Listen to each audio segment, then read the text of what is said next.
Good morning. So I am going to talk with you a little bit today about something that I call cognitive liberty, a term that I didn't invent, but that I'm hoping to expand upon because I think it's more important now than ever. And it's a concept that deals with privacy and self-determination and autonomy with respect to what's happening in our brains. And as you'll see with a lot of the technology that I'll talk about today, there's some really interesting ethical and legal implications for the new era of brain hacking technologies. So consider this, the average human thinks about 70,000 thoughts per day. And during those 70,000 thoughts per day, what happens is that neurons are firing in your brain. And as you form a particular thought, these neurons create patterns which discharge electrical activity, which can be picked up and read and interpreted. And today, in the era where we have big data, where we have sophisticated computer algorithms, and we also have cheap and easy portable devices that enable real-time reading of what's happening in your brain, the opportunities for being able to know what's happening in your mind right now are pretty endless. And I'll demonstrate that to you today with one of you who will hopefully be a volunteer to share with us what's happening in your brain, and then we can think about what some of the implications of that are. But I'm going to start with just a tiny little bit of philosophy, and I'll tell you just the structure of this talk as we go through the different details, which is, if any of you have read John Stuart Mill's On Liberty, this is structured around that concept. And it's structured around that concept because he really nicely lays out some really important things of liberty of thought and discussion, which we're going to talk about, of liberty, of limits of society over individuals, which I interpret to mean corporations reading your brains, and of limits of government over individuals, which is governments hacking into and reading what's happening in your brain or manipulating what's happening in your brain. And then thinking about what this concept of cognitive liberty would be. Right now, people are incredibly interested in concepts of privacy and what that means. But the kind of last bastion of freedom, the last place that you actually think you have some privacy and autonomy is what you're thinking right now. And I'm here to tell you that's not going to really be true for much longer. And so we need to think about what the implications of that are and what it means to have transparency of mind and whether or not we might want to do something a little bit differently to ensure that last bastion of freedom continues to be one. But we're going to start with just a tiny bit of philosophy just for a couple of minutes here. And this is because what you may have heard if you've read any of the popular press literature about neuroscience is that free will is dead. Have you heard that? Yes. And so what are you all doing here? Really? Okay, let's try a little experiment to begin with. Everybody lift your right arm high up in the air. Right, yeah. Okay, this is an easy way to do that is left, right, so that's a little trick I learned earlier. So right hand. Okay, put your arms back down. Now, you might feel a little bit coerced to have done that because I invited you to raise your right hand, right? But you were able to do it. And so it made you able to make the self-determined decision to raise your right hand. Well, if you buy into the popular press accounts of neuroscience, the idea would be everything that happens right now was predetermined by everything that came before. Well, that's true in a way, and that the only way that you were able to raise your right hand is that a series of neuronal events occurred, which we can trace back in history to the beginning of time. But there was still some action which occurred, some thought, which is, I'm going to raise my right hand. You didn't think, I'm going to tell the muscle twitch fibers in my brain to activate and raise my right hand. You just thought, raise my right hand. Okay? This right here demonstrates this little experiment by a person named Benjamin Libet. And Benjamin Libet's experiment sort of took off and was the beginning of the end of free will as we know it, except not really. And what he found through a simple experiment was he asked people to watch a clock while they had the opportunity to click a left click button or a right click button. And he said, whenever the urge strikes you to click the left click button or the right click button, just note the time on the clock. Okay, just remember that.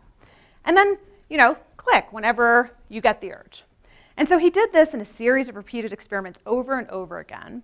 And what he found was that about 200 to 400 milliseconds before a person experienced the urge to push the left click or right click button, that the brain registered something called a readiness potential, and that you could predict that the person was about to feel the urge to have a left click button or a right click button click 200 to 400 milliseconds before they were consciously aware of the fact that they wanted to do so. So people took this and they said, okay, well, what that means really is that this is backward rationalization.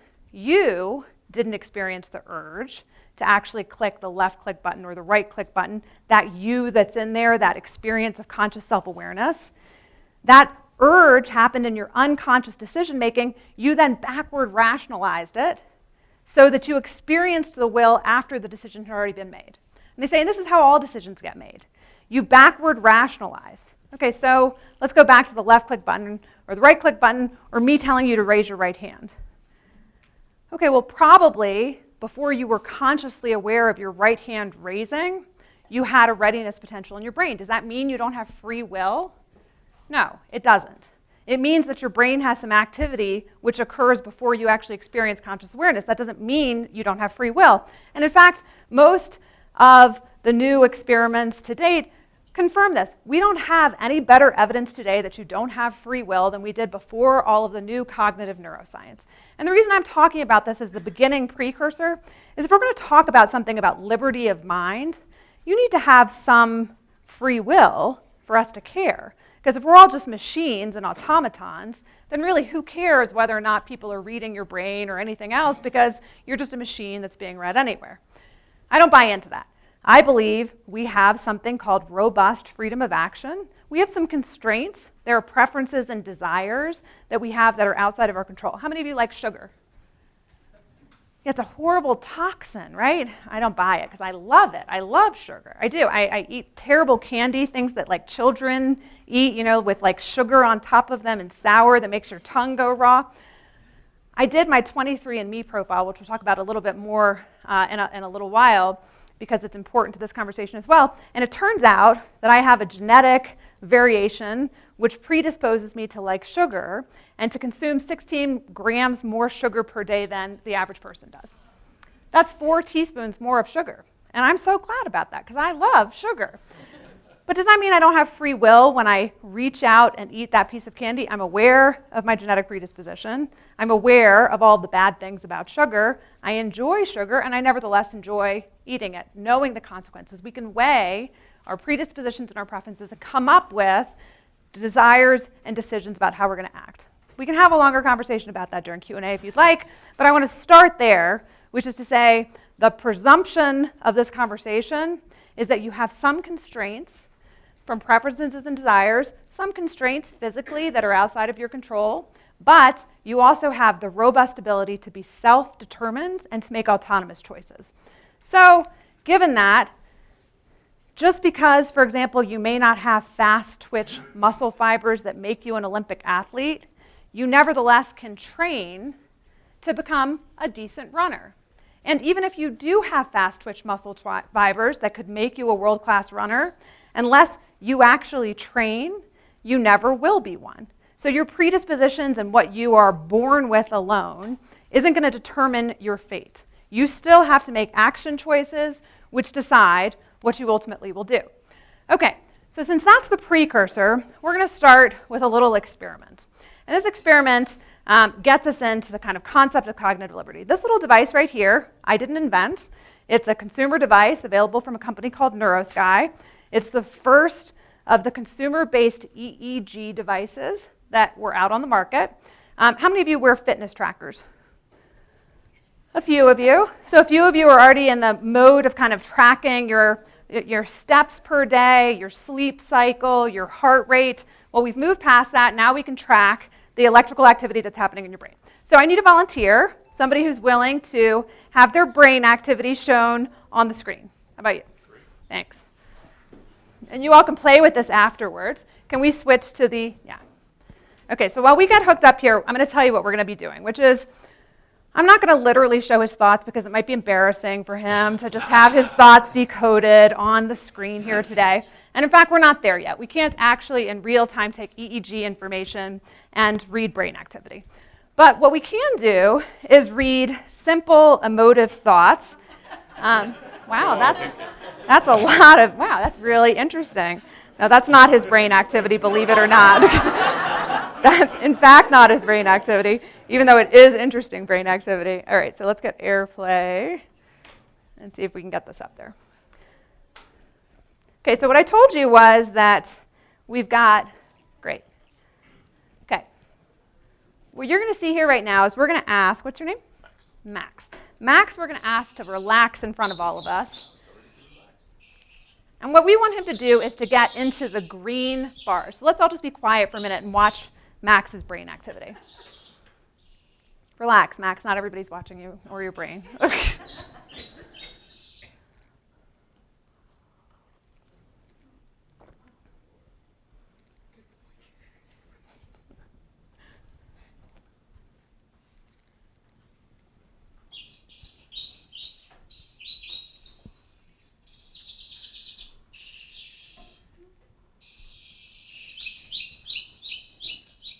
Okay, that's fantastic. You were very good at this. Most people, we can't even get a register of any activity up there at all, so that's good. Max has got fantastic brain activity. So we can switch back. Okay, what we just did was see something actually really, truly extraordinary. Okay, you might have just seen bars and thought that's not that big of a deal, but in real time, you've just seen Max's brain activity on the screen. Now, what have you actually seen?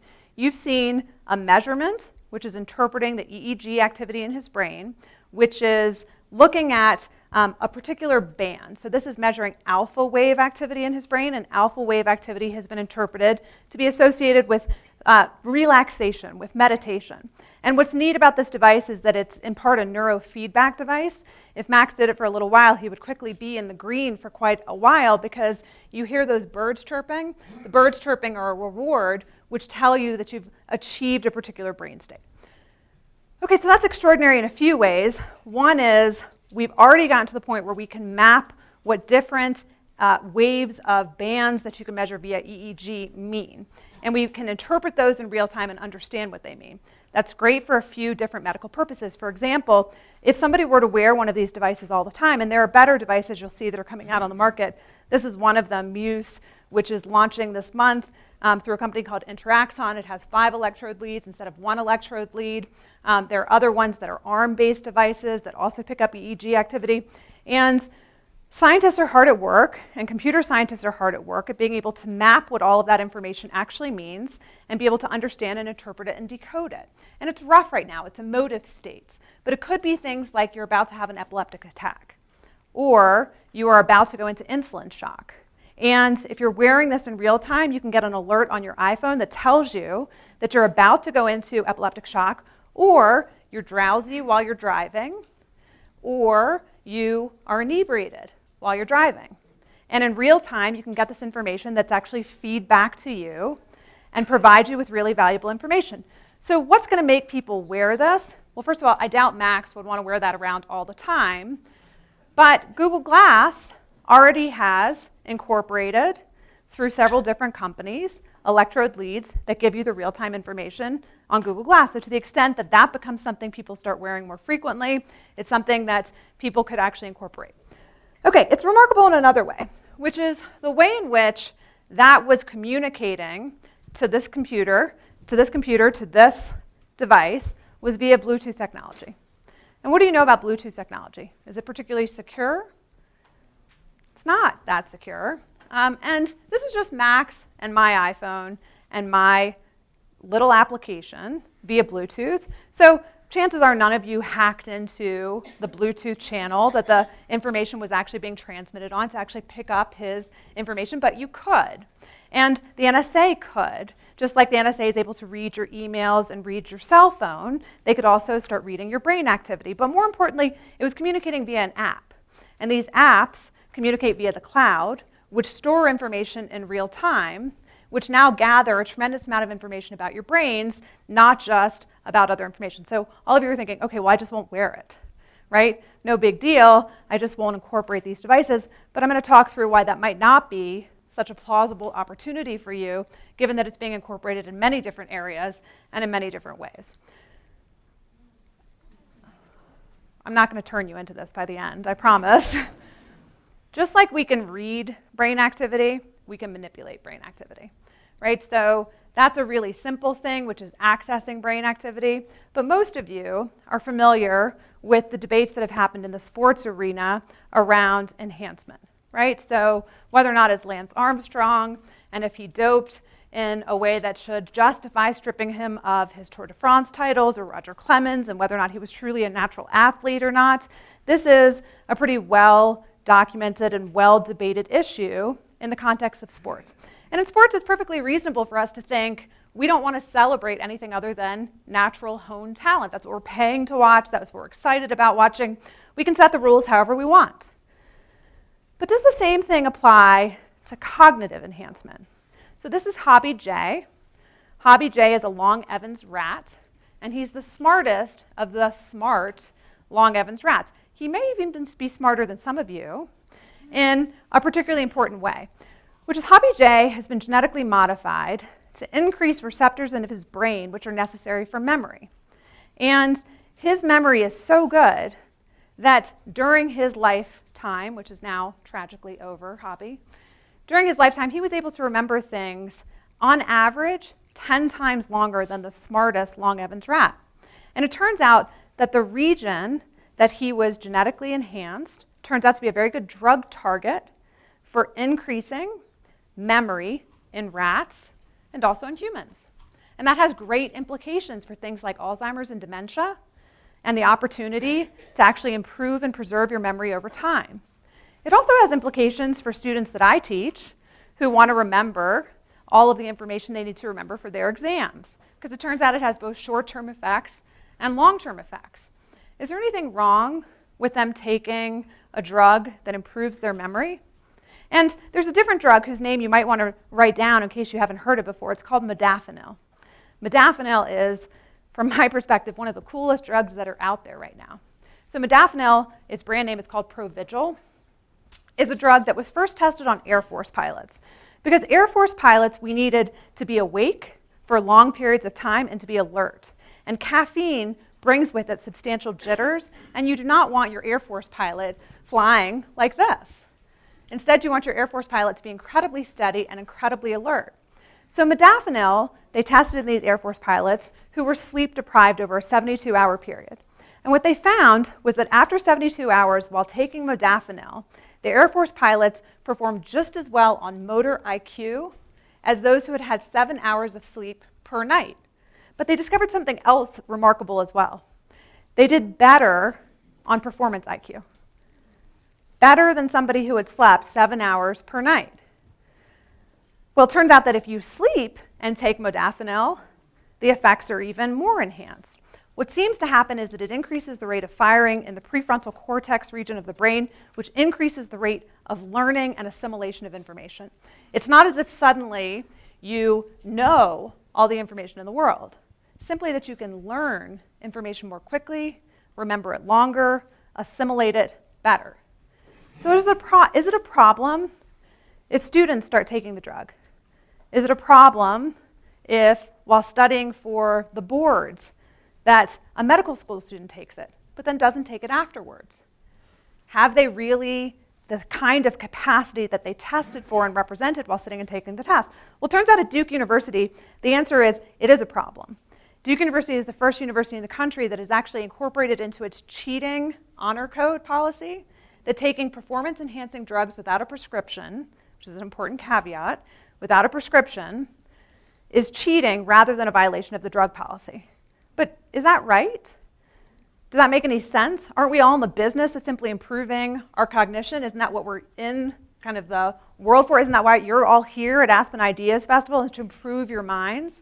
And so if there's a drug that many of you have already taken, like caffeine, if you could take modafinil and not have the jittery side effects, and I have taken it, there are no jittery side effects. What you instead experience is actually just wakefulness. Is there a reason why you can't have access to it? Well, these are questions that, from my perspective, are fundamental to the questions of cognitive liberty. What rights to self-determination and self-access do you have? Now, of course, that opens a can of worms like pot and other drugs, right? It's not that different than some of the other things that are out there, except it's a sort of special class, which is it's this class of drugs which don't appear to have any harm.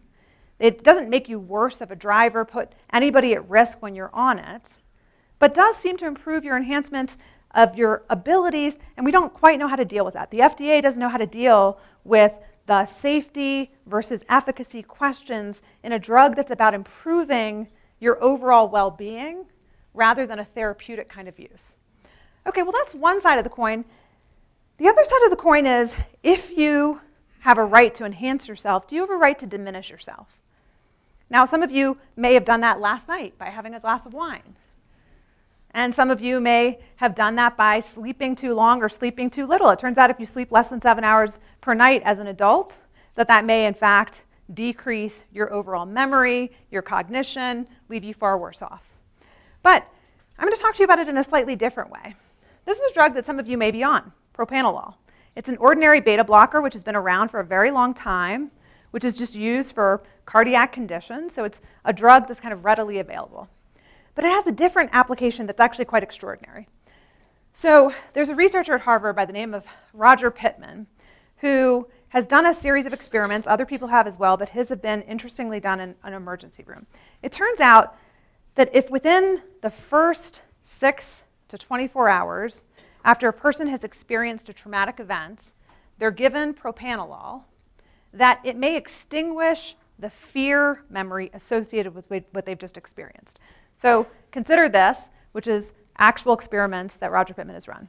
A rape victim comes into the emergency room who has just been assaulted and is offered the opportunity to take propranolol. Should she take propranolol, the likelihood that she'll end up as one of the 1/3 of individuals who are rape victims who suffer from post-traumatic stress disorder will go down to virtually 0. She will remember semantically what happened, that is, the facts of what happened, but she will not recall the fear and the emotional trauma associated with the event. What that means is that as the memory is stored, it won't be stored along with the fear and the emotion, which means that when she recalls it, she will recall the facts, but not the experience. The result is that the memory will fade like an ordinary memory, because part of the strength of memory is the emotion and the feelings that are associated with it. So that memory will fade. Should she have a right to take this drug? Well, let me just give you a couple of things to consider as you contemplate that. First, as most people would think, well, of course, the opportunity to avoid that kind of trauma would be extraordinary. Now, assume that she gives the police a statement before she takes the drug. And that statement is recorded, and they'd like to use that later in a trial against the perpetrator. She no longer remembers most of the content of that statement. So the Sixth Amendment, the right to confront a witness against you, what exactly does that mean if the memory has been tampered with intentionally and degraded, but it was recorded and preserved when she first came into the emergency room? Now assume that she chooses to bring civil charges against the perpetrator of the crime. And in doing so, one of the major measures of the damages that she might be awarded is the pain and suffering that she's experienced. Will she have her pain and suffering award decreased because she hasn't suffered as much over time as she otherwise would have? And will we as a society come to expect that a rape victim will take this kind of medication and that she has a duty to mitigate her emotional damages, just like if you're in a car accident, you have a duty to go and get your physical injuries treated. And if you don't, the exacerbation of your injuries are not something that you can hold the other party who may have caused the accident accountable for. And how do we think about these issues? How do we sort through the benefits to the individual of not suffering from PTSD with the implications for society of deleting and transferring and tampering with our memories? Assume we give the drug to combatants before they go out into war. Will it blunt the experience that they have such that they don't develop PTSD? Will it enable them to more easily kill civilians, to more easily overcome the inhibitions that prevent us from doing many of the things that we find the most abhorrent? These are the issues that we have to consider and grapple with as these new technologies develop. But this all is an individual, thinking about it from the perspective of what can one person, you or I, do to ourselves? Can we read our own brains? Can we tamper with our own experiences? Can we enhance and can we diminish? But what if it's not us who's doing it? What if it's other people who are doing it to us? Does that change the conversation? Does it change the way we think about these rights and trying to flesh it out? I'm going to give you a couple of videos which are about emerging technologies, which are pretty cool and have some substantial benefits, but we've got to think about what the implications of them are. I'm new to cycling in New York. I'm trying to get out there and explore and meet people. I really love to bike and I commute every day. Skating is fun and dangerous. If I could see where I felt more secure, it would give me more confidence. I'd love to track how my daily commute affects me. MindRider can help. I'm Arlene Ducow, and this is MindRider, the helmet system that tells me, in real time, How my rides engage my mind. There's a sensor that translates my mind's engagement from green to red that is then mapped on my phone. the MindRider app Shows me my hot spots where I'm most focused and sweet spots where I'm most relaxed. all kinds of people have been mind riding over the past year. I've been mind riding on my commute for a while now. MindRider in heavy traffic gives me insights on where we need better bike lanes. This is my first time cycling in New York. There were a couple points on the map that really stood out where I'm able to anticipate possible distractions. It's cool how you can use MindRider for all kinds of activities. Skateboarding, climbing, horseback riding, lots of things.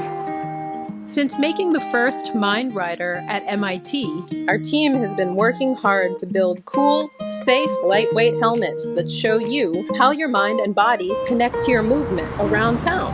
Mind riding is great because I can share my routes with my friends, so they can see real time the best routes in the city. If we could share this mind map with other people, we could learn so much about our environment collectively. With your help, I think we can make it happen. We're now ready to manufacture and locally assemble the MindRider. Your support. Now's the pitch for you to go buy it. But pretty cool technology. Neat to be able to see when you're paying attention, when you're not, what your level of engagement is. But realize this is coordinated with GPS technology. It's uploaded to a computer, right? Uploaded to the cloud, shared more broadly, and it gives us a whole lot of information about people's brain activity in any particular region. This is for a particular helmet. It's being incorporated into NFL helmets. It's being incorporated into a lot of different, mostly sports and other activities, but also things like Google Glass. And the idea is to be able to collect as much information about as possible in real time about people's brain activity. Now, imagine this. There's a riot that's about to happen. There is unusual demonstration and activity that's happening because people are particularly excited in an unusual way in a particular area of town. Already, we're using things like video cameras to try to understand this. If you're in the UK, you can't go past a street corner that doesn't have a video camera that has real-time algorithms that are trying to interpret movement. But the ability to do that in real time with brain activity is so much more powerful and so much more meaningful than it would be with simply video movement of individuals.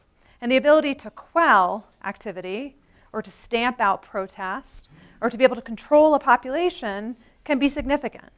So we have to think about how readily we're willing to share this information and who has access to it and whether or not there's any sort of oversight about how this information is used and how it's mined. What you're seeing here is that a number of car companies are very interested in trying to incorporate real-time brain activity with vehicles. Allstate has launched a program to try to figure out if they can ensure people who have real-time brain activity and are willing to provide their real-time brain activity. Mercedes-Benz has a very cool system called Driver Assist, which uses things like tiny shifts that are occurring in your car. When you're drowsy, you start to make little corrections, which means that as you are veering, it's a little bit different than if you're awake and alert. And so it takes a lot of different sensors and it interprets them to provide you information in real time about whether or not you're drowsy. And then it pops up this cute little coffee cup on your dashboard that says time for a break. That's neat, and there's great implications for this. If you can avoid being drowsy, which is the #1 cause of car accidents in this country, if we could avoid people who were drowsy while driving, we could avoid major trucking accidents, major car accidents. We could decrease the number of deaths that occur as a result of drowsiness dramatically. But are you ready to give that information to Allstate? So as you start to have cognitive decline while you're driving, and you've provided them with your real-time brain activity because you get a rebate from the insurance company in order to ensure that you're not drowsy, but they're able to detect significantly other pieces of information like cognitive decline over time, early dementia, possibilities of health implications that you were unaware of, like epilepsy or developing diabetes. Is that information that you're ready to share? And if you're not ready to share it, should we be thinking about some sort of system, some sort of oversight, some sort of policy about sharing this kind of information? Because this is it. This is the last place that you have any privacy. Your brain, your mind, what you're thinking right now. Imagine if your neighbor knew every thought that you had during this. Imagine if I did. I wouldn't want to hear, the unfriendly or the friendly thoughts, whatever you're thinking, like what time is this over? That's beaming right here above my husband's head. It's not polite. And speaking of which, I wouldn't want to know all of the things that he thinks, and he wouldn't want to know all of the things that I think, because the implications for a relationship would be significant.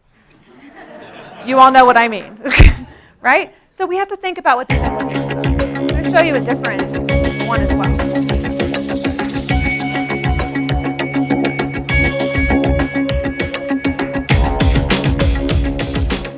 It's quite clear that new methods must be used to train today's workforce. The generation leaving school and entering the job market have been reared with vastly different parenting techniques. They have also been exposed to a proliferation of personal electronics and media. They learn differently and must be trained differently. Even veteran staff need training to maintain optimum performance.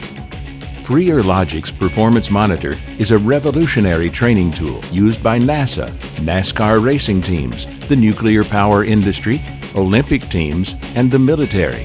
The Performance Monitor uses patent-pending body wave neurofeedback technology. The billions of cells that comprise the brain emit energy indicative of peak performance, anxiety, stress, relaxation, or attention. The body wave unit attaches to the arm where it monitors brain activity in real time. Body wave then wirelessly transmits brain performance to a computer.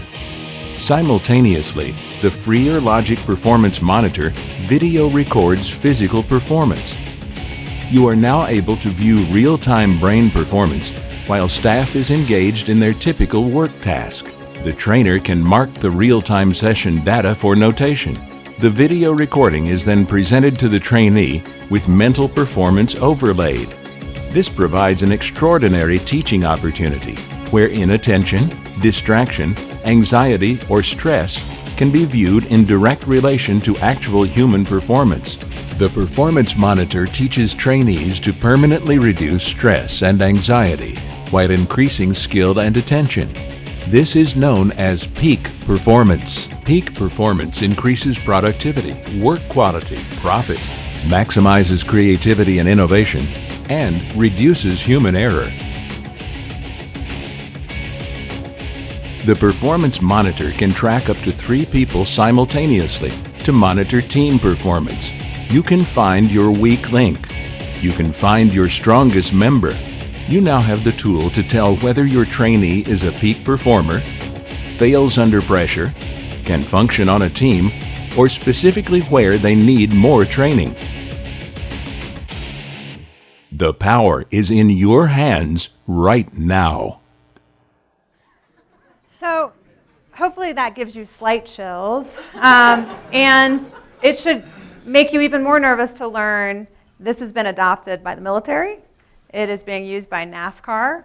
It's being used by a number of athletic teams. It's being used by a number of Olympic sports teams to train and improve performance. And the question is, aside from quitting your job, which many people don't have the option of doing, do you have any right to refuse being tracked in real time while you're at work? Do you have any right to not have your brain activity consistently monitored? And there's a lot of information we can actually learn from your brain, far more than we can learn from genetic information. It tells you in real time your health, your anxiety, your distraction, your performance, and even more so over time, as I'll show you in a few moments. There's some extraordinary technologies that are enabling us not just to pick up these really basic things like emotive states, but far more. And so This, the question of the limits of society over individuals, it's already being incorporated into a number of different workplaces. And if any of you have ever had the wellness programs at your own companies, there are a number of companies who are incorporating brain wellness programs. And brain wellness programs right now are primarily about things like incorporating Lumosity or other brain training games to try to improve fitness, improve health, decrease anxiety, improve productivity. But it's all being recorded over time. And so the question is, what is all this data going to lead to? What kind of big brother society might we be heading toward? And is it a society that you want to live in? Or is it one where you feel like what's happening in your mind might be the one space that you'd like to ensure has some kind of protection? Okay, so the last category is thinking about government use of these technologies. When we're talking about individual use, it's exciting. The opportunities for individuals to be able to enhance and access their brains gives us endless possibilities to improve ourselves and to understand ourselves better. The use by governments has incredible promise as well, particularly in areas like national security. And so we have to balance and think about the values that it provides to society with some of the risks. So a cool thing that we can do, it turns out that even though there are consistent patterns across all of our brains about how we think, about being able to decode, if I'm thinking about a pink elephant and you're thinking about a pink elephant, we can look at both of our brains when we're thinking about a pink elephant and come up with the same image if we decode it. But there are subtle differences because of our environments, because of our constitutions, that change exactly what that pattern looks like. And so a number of scientists have taken just this simple NeuroSky device that I illustrated earlier and had people think about different things, like a complex thing, like think about playing tennis, think about walking through the rooms of your house, think about any sort of combination that you want to think about. And the way you think about it is different than the way anybody else would think about that exact same pattern of activity. And it's so different that it actually provides you a password that is unique to you, that is different from every other person. Well, take this technology, put it in the hands of governments, and what they want is to figure out whether or not we can have a biosensor that allows us to uniquely identify each individual. And if it's possible to do so without people being aware of identifying them. So a number of years ago, the government, with one of the major airlines that's now out of business, developed a technique where they tried to pick up through passenger gates that you walk through the security, if they could pick up brain activity from each individual and decode it to be able to have a unique identifier by person. There were too many problems at that time with noise because EEG is noisy, it's electrical, and there's a lot of other noise that actually interferes. But the newer technology has been able to filter out a lot of that noise. And so it may be possible in the near future to uniquely identify each person simply by the electrical activity which is being discharged from their brains, which is a unique identifier by person. That has great potential implications that could be extraordinary and helpful. It also has some implications about things like personal privacy, whether or not in Europe you actually have the right to be forgotten or unknown. Do you have a right to be unknown at all? Do you have a right to actually be a recluse? Maybe not. There's a scientist by the name of Jack Gallant who is by far my favorite neuroscientist in the world because his technology is so incredibly cool. He published an experiment a few years ago where what he did was he took a couple of people, he put them into functional magnetic resonance imaging machines, and he showed them a bunch of YouTube video clips. Okay, so he downloaded YouTube video clips and he played hundreds of hours of YouTube video clips. And he let a computer see those YouTube video clips as well as the brain activation patterns in these individuals while they were watching the YouTube video clips. After doing this for hundreds of hours, he showed the subjects new video clips that the computer didn't get to see. All the computer got to see was the brain activity of the individuals. And then he had the computer predict what it was that the people were seeing while they were seeing these new video clips. Put those side by side, and it's remarkable. He only used the visual cortex, which is what the person was seeing, and using the visual cortex alone and only going back a couple of layers into the visual cortex. As you go back further into the visual cortex, things like blurriness, colors, everything gets a little bit more defined. So he only decoded a few regions as a proof of concept, and it was unbelievable. It was true, real-time decoding of brain activity. Fast forward a couple years later, and one of the graduate students in his lab thought, I wonder if we could do this just with faces. I wonder if we could just have people think of faces, show them faces, then have them think of faces and try to decode it. Because wouldn't that be great for things like eyewitnesses, right? I mean, people are horrible at actually identifying people that they've seen. Wouldn't it be great if we could just reconstruct what was in their brain? And he said, and everybody was down on that original study because it only looked at the visual cortex, which is what a person is seeing, whereas a lot more of the brain is engaged. So let's just exclude the visual cortex altogether in this study, use other parts of the brain and see what we come up with. The top is the pictures that the people saw. The bottom is what the computer predicted they were seeing. This is just decoded from fMRI, blood flowing through your brain. Amazing. This is excluding the visual cortex. Add in the visual cortex and it's basically the same. So what are the implications of the fact that I can now use something like fMRI and decode the visual imagery in your brain? And Jack Gallant decided that wasn't enough. Wouldn't it be cool if I could decode the thoughts in your brain too? So he started reading stories to subjects in the fMRI scanner and then decoding their brain activity to see whether or not words were consistently encoded in the same language across individuals. And then he read them news stories that the computer didn't get to see, and guess what? The predictions were remarkably close. Not perfect, but remarkably close. The meaning was the same, even if sometimes the word was different. What does this mean?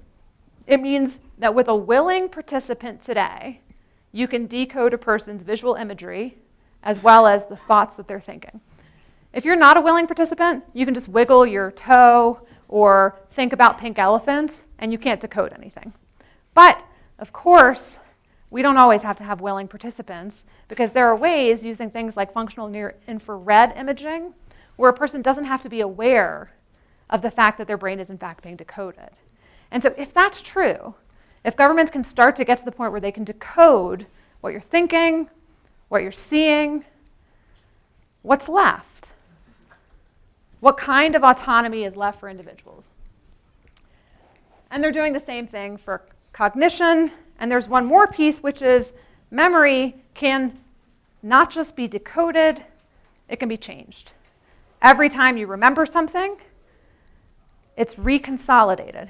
And it changes subtly each and every time. And so just as I can detect what you're thinking and what you remembered, it may be possible for me to manipulate what you remember and what you think. And as you remember and reconsolidate a memory, it could be changed. And is that okay? Are you okay with the idea of somebody changing your memory? Many people were up in arms about the Facebook study that was published last week about having changed people's Facebook feeds in order to see whether or not it changed their emotional state. And people said, well, it's about a lack of consent. I'm not quite sure that's what people are really reacting to. I think what people are reacting to is this idea that there may be something like cognitive liberty. There may be something about the sanctity of your mind, the right and the freedom to not have it tampered with that is problematic to us. But how exactly are we going to differentiate that from advertising that we're bombarded with? How exactly are we going to differentiate that from the many different types of messages that we already enable to subtly change and explicitly change how we think and who we are? So I'm going to skip that and go to the kind of broader idea. So what is cognitive liberty? The first question that I asked in my work as I started to get into this is maybe the Constitution already protects us. Maybe we're good. We're not. And we're not because if you look to the kind of places that you might find constitutional protections, like the First Amendment, freedom of speech, which might include freedom of thought. It doesn't seem to, at least not the way we've currently interpreted it. The Fourth Amendment, the right against unreasonable searches and seizures, we came a little closer with the decision to not allow your cell phones to be searched that just came out. But in general, We treat privacy as only physical invasions in your space, not invasions into your secrets and information. And there's no physical invasion into your space that's really needed to get into your brain. That's all about substantive secrecy.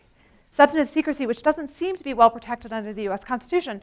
So maybe your thoughts can't be used against you in a criminal case because the Fifth Amendment, the privilege against self-incrimination, maybe that protects you.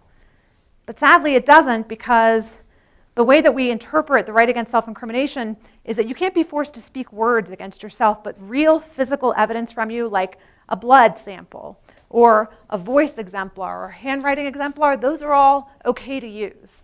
And what is any of this other than blood flow through your brain? Is this really the same as being forced to speak? Not really. And so if the First Amendment and the Fourth Amendment and the Fifth Amendment doesn't protect you, what does? Is there anything that's in the Constitution? Not explicitly. And I don't think reading magically into it is really going to be the way to proceed. I think we're going to have to think more broadly about a kind of principle of cognitive liberty. And it's got to include mental privacy.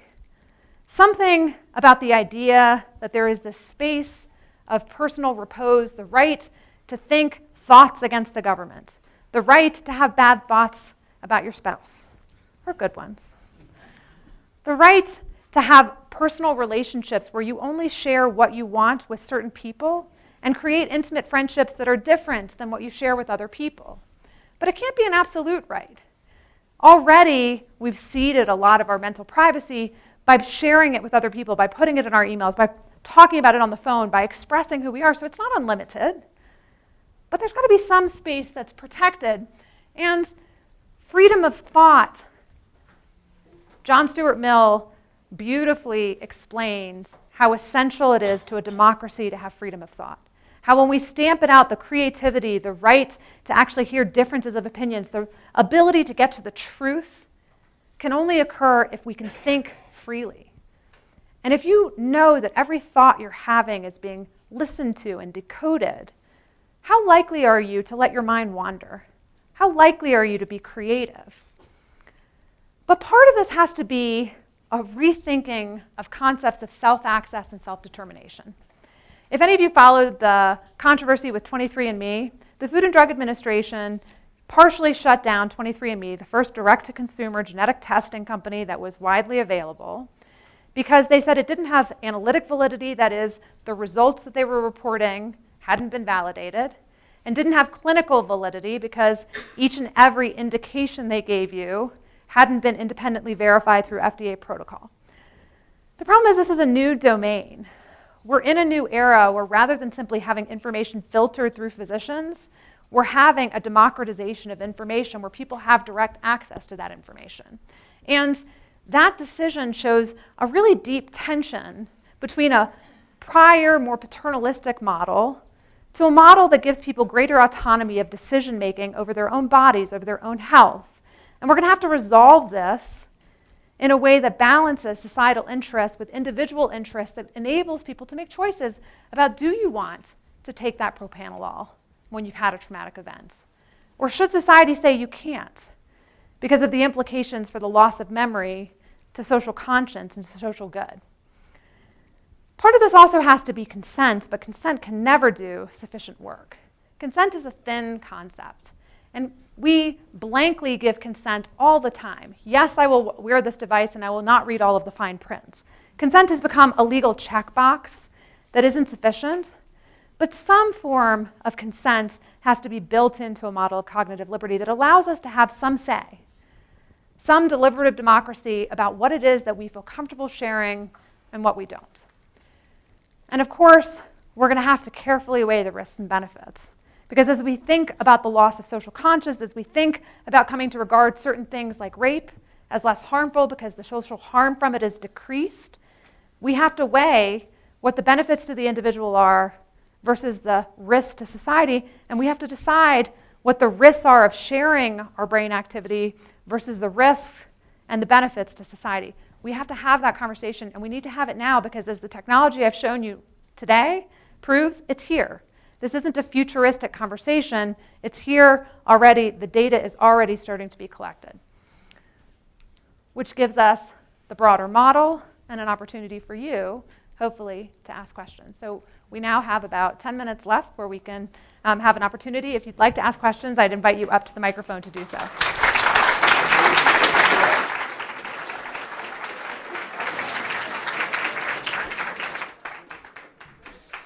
So this is on? This is absolutely fascinating, complex, and scary. And this is in the civil liberties track, and I see where it is. I'm the director of the Colorado ACLU, and our national ACLU director is here. I'm going to a lunch program with him right after this. This obviously raises huge civil liberties questions. And you work in law as well. I mean, this is what direction would you point our work in on the law and policy side of this to try to address this? Because the longer you wait, the more difficult it gets. Where would you point us on the legal and policy side? We work on policy issues too. So the ACLU did something great a number of years ago, which didn't pan out successfully, but I hope that they'll actually follow up on, which is they filed one of the first Freedom of Information requests to the government about the use of different neurotechnologies in government interrogation and other purposes. And what that yielded was the government coming back and saying it's all classified, and the ACLU didn't follow up on it for the next step. I also filed Freedom of Information, which I followed up on several steps, but not as broad as the one you all had filed. I think we need to start by understanding the landscape, and we need to understand what's happening. And the ACLU can play an important part in actually getting some of the information brought to light. And I think we need to make this a far more public conversation. People too readily cede their rights in times of fear. And we saw that after 9/11, that people were willing to cede their civil liberties in times of fear in the kind of spirit of national security. But I think the primary inroads that are going to happen here is through the commercial monitoring, that people are going to do so because they think they're getting a benefit from it. And I think we need to start by having a much more public conversation and consideration now about what data privacy means in this context, and not assume that it's actually going to be captured by other data privacy conversations that are happening.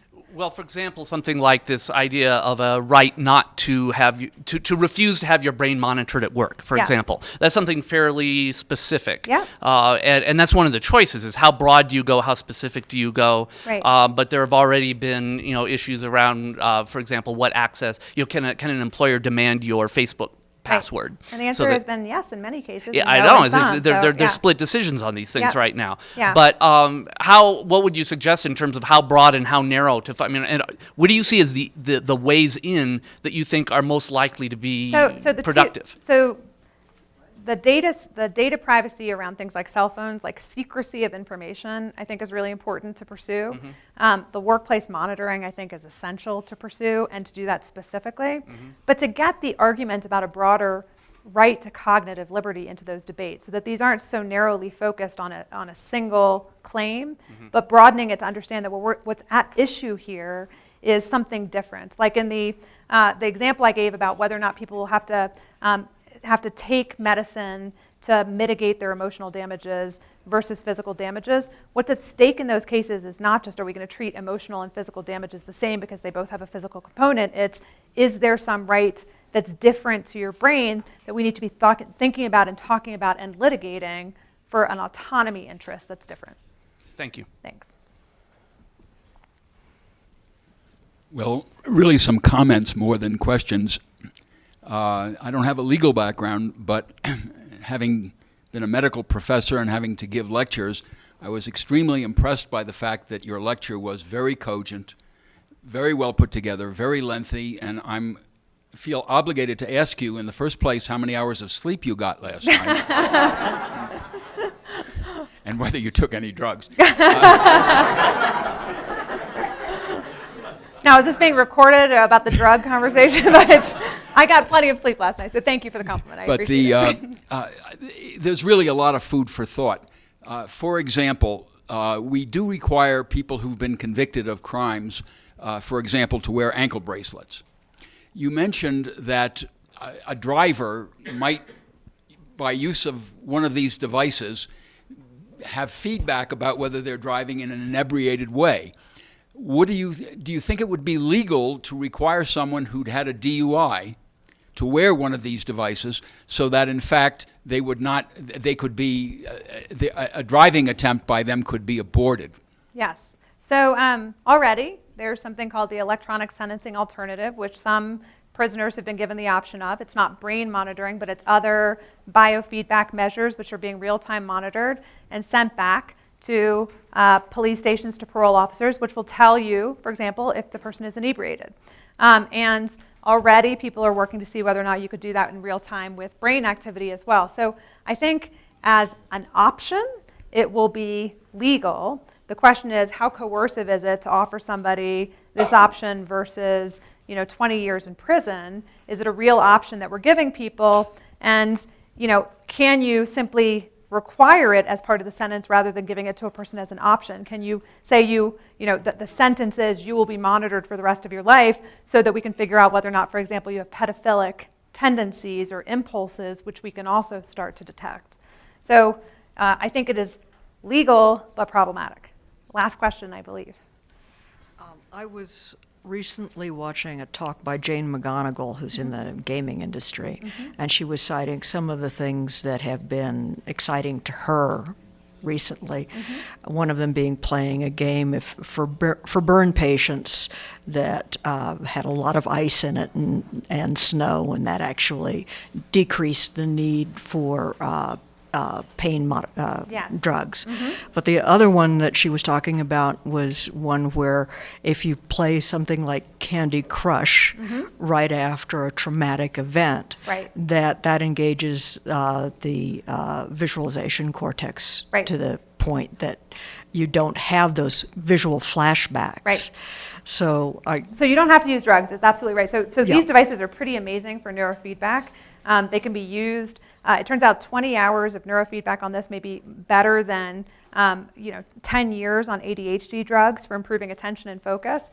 And so these have powerful options that are different than drugs. There are some extraordinary benefits, which is why I think that the uptake will actually be quite broad. And they're fun. You can play games with your brain. So I have a number of different applications on my phone where I can hit a golf ball in if I get my brain into the right mental state of concentration. And so those abilities to improve attention, improve focus, to decrease pain by being able to do neuromodulation are extraordinary. I think it is simply a matter of time for how broadly these get incorporated because of the great benefit that they offer. And it's simply, I would not I wouldn't want any of you to walk away from this and say, ban these technologies. There's extraordinary promise from these technologies. There are wonderful opportunities that they open. We simply have to think about what the broader ethical and legal implications are and to ensure that we are incorporating these technologies in a way that preserve our broader cognitive liberty. Thank you. Neurosky.com, but there's a bunch of them out there. This is not the most ergonomically designed one. They actually just wanted to get something to the market quickly. The one that I like right now is Muse by Interaxon. You can get it online. There's like $200. Very inexpensive. Thanks.